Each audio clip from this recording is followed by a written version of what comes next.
So for this question, I got to be honest, I just tried some different secret. I just tried to find arithmetic series which have a sum of 20 and just tried to find counterexamples to each of the above.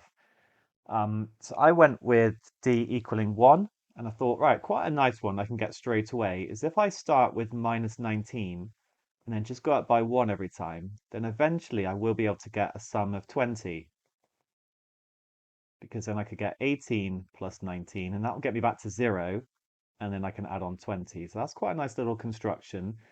Now, because I've got minus 19 to 19, I actually have 39 terms because don't forget I have 0 in the middle. So here n is equal to 40. So the first term of the series is not even, which means that must not necessarily be true. N is even here, and the common difference is not even. So immediately with that one little example, I've found that 1 and 3 don't have to be true. Finding my second example took a little bit longer, but I just thought, right, what if I just start with 1 and add numbers together, like where d is 1.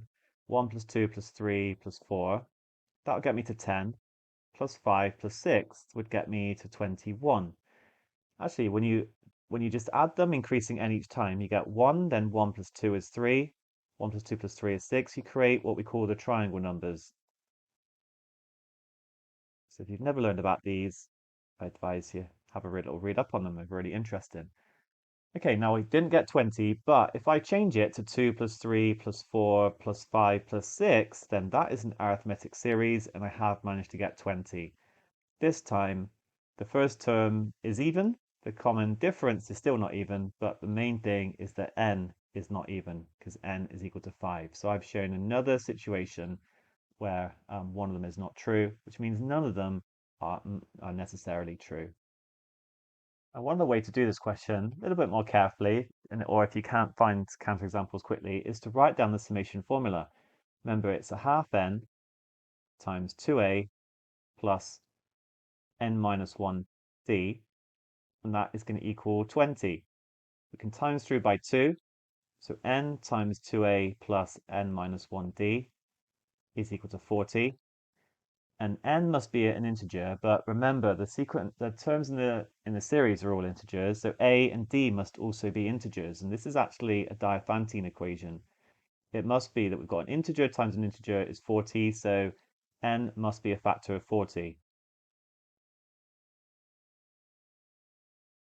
And remember, it must be positive. We could start with 1. I mean, I would say that a term by itself does not form an arithmetic series, so I'm not too happy with that one. But let's just roll with it as a solution to this equation, but then we can reject it if we want. And then if I put n equals 1 in here, actually that would equal 2a.